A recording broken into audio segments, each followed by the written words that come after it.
Hello. In this video, we will talk about supporting children as they learn about getting along with others and also moral development. So when we first think about getting along with others, what we're really talking about is social competency. And what goes into social competency? Well, this would be children being able to ask for things in a socially appropriate way if they want the scissors or they want attention from someone. Also the ability to form friendships. While it's not important that a young child has a friendship with every child in the class, it is important that we help them have some skills so that they can form some friendships. Also, developing acceptable behavior when they are in a group is really important. For example, being able to not poke your neighbors when you are sitting in circle time and being able to line up to go outside without dropping to the ground and break dancing all the time. We want children to have satisfaction in helping others. That's just part of being a good member of a community, is giving back and helping other people out. And we do see even very young children doing this. Maybe if they see a friend's nose is running, they'll go and grab a tissue, or if someone gets hurt, they'll go to that child's cubby and grab their favorite stuffed animal for them. Also, participation in grown-up work would be part of social competency. That's the sort of things we do when we assign them a job to wipe down the table or to maybe hold the clipboard for the teacher. That really important work that tells children they are valued members of the community.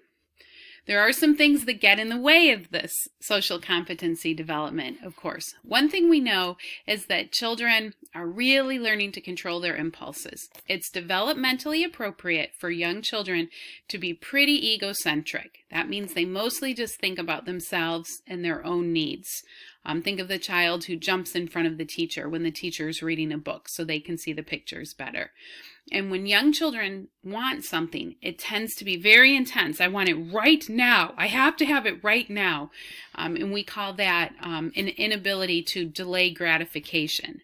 Delaying your gratification means you can just relax and kind of chill now, knowing that later your needs will get met. And this can be very tricky. Think of the young children in groups that just blurt out information during circle time when they're supposed to be taking turns. Or think of the child who, wants to turn on the swing. So even if somebody else is on the swing, they might come out and just shove that child right off to get on that swing. So we do have to help support children with this, but do know that it's developmentally appropriate for them to be having these struggles.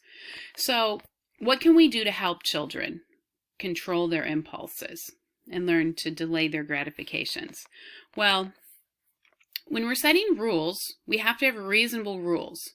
A general guideline is that we only really need 3 rules. That we can't let children hurt themselves, we can't let children hurt each other, and we can't let them hurt our property. So an example of that would be we can't let children climb the bookshelves because the bookshelves could fall on them. We can't let them hurt others. You can probably think of lots of examples of that from your work with young children. We can't let them hit each other. We can't let them scream and call each other mean names. But in property, we can't let them rip all the pages out of the books that we share at the center, for example. But they do have to be fair and reasonable. And children have to know these are the rules. So we have to talk about them pretty consistently. It's also really important that we also follow those rules. So if we tell children, for example, that it's not a choice to hit others, we can never hit others. We can't hit them. We can't hit other adults. That would be an example from home. An example in school would be sometimes we wouldn't, for example, let children carry around cans of soda, but sometimes we see teachers who do carry around a can of soda and they just put it up on the cubby. Well, if the rule for children is if you're thirsty, you drink water, that needs to be the rule that the adult follows also. Of course, some rules are different for adults because we have to, be in charge of the group, and it can be a little different. But really give that some serious thought before you decide a rule should be different for an adult. Is there a good reason for it? And if not, we probably just need to follow the same rules we're asking children to follow. So one tool that a lot of teachers use when they are struggling with children who aren't getting along well with others is a timeout. So when teachers put children in timeout, they usually do it with really good intentions. They want the child to think about their behavior. They want them to cool down a little bit. They want the behavior to be different next time. They want them to know that if they take part in that behavior again, that the consequence might not be so great. So those are good intentions. But let's talk about the reality of timeout. So on the surface, this is what timeout looks like. A child misbehaves. The child is put in timeout in a specific location. Maybe it's a certain area. Sometimes people even have like a little stool that children would sit on for a predetermined time. And then the child leaves timeout.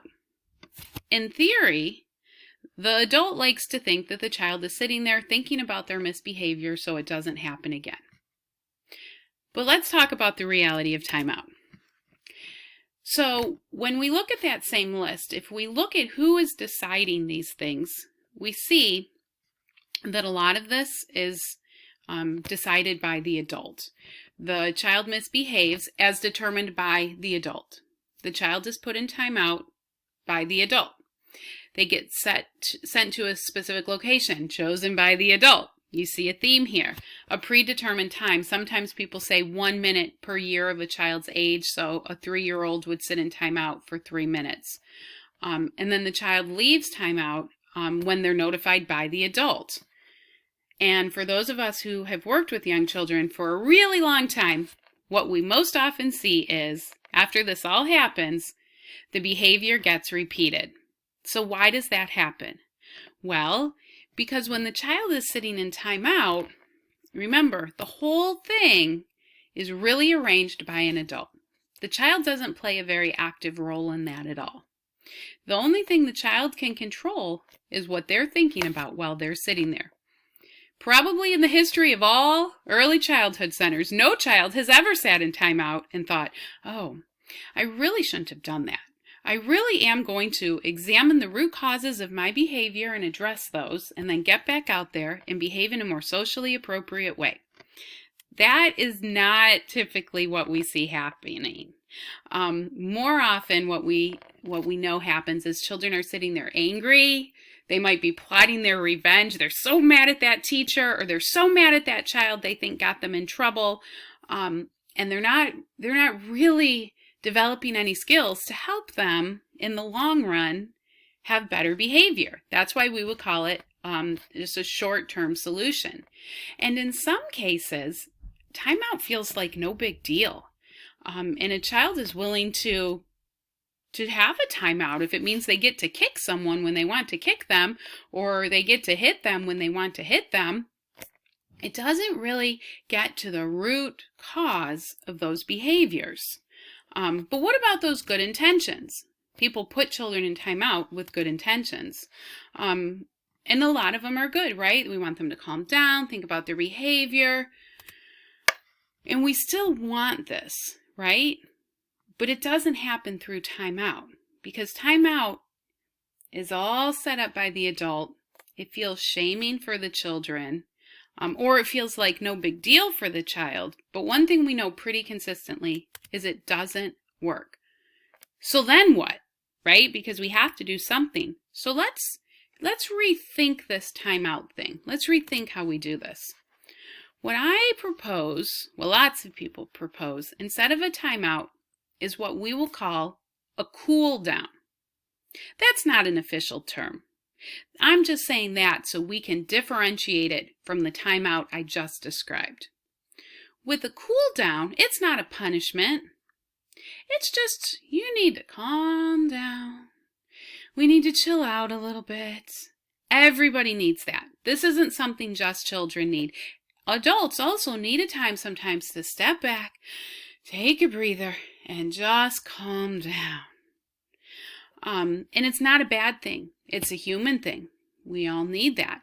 And so an adult can choose this, or a child can choose it for themselves. And also a child can decide for themselves, I need a cool down. Or an adult can say, you know what, Felix, it really looks to me like you can use a calm down. Something that makes this really different from a timeout is that we say children get to decide when they're ready to rejoin the group. When we do that silly thing, a minute per year, 3 minutes, that's just such an arbitrary number, really, because sometimes someone might be ready to join the group right away. They just needed to sit down, take a deep breath, count to 10, and they're ready to go. Sometimes they just need to chill out for longer and just relax. And so it really has to depend on the situation. If you have a child who is used to being controlled by adults and always told by the adult how long they will sit there and calm down, they won't be great at this right away. But if we give them a lot of practice and show them that we trust them to do the right thing and show them that we believe in them and they can relax and calm down and rejoin the group, eventually, they really do get good at it. We want them to have a safe place to relax and regroup. So you see, all the same goals of the timeout get reached with the cool down, but it's not shaming for the child. And because it's not shaming and it's not a punishment, the child really can do a better job of reflecting and doing some learning. It's something they can do for life. We all really need that at some times. So what are some other strategies besides the cool down? Well, we want to be reasonable, right? We want to include children on the rules and why the rules are what they are and give them simple reasons for this. You know, I want a cookie right now. Well, if I give you a cookie right now, I'm worried there won't be room in your tummy for lunch, and then you won't get all the healthy nutrients you'll get from your lunch. Fair. Be a good role model. Again, we have to do it ourselves. We have to keep our anger in check. Sometimes that can be easier said than done, but we have to model for children that we can be cool and calm and collected and keep our anger in check. If we become chaotic, if we start having a voice that's really harsh with the children, I didn't like what you did, that tells the children we are out of control, and that doesn't give them a lot of motivation to put themselves in control. And the last thing is, when we make a mistake, we have to apologize. We make mistakes too, and it's okay to apologize and admit that we did something wrong. This can go a long way to helping children realize that when they make a mistake, they can apologize, they can make amends, they can make different decisions next time.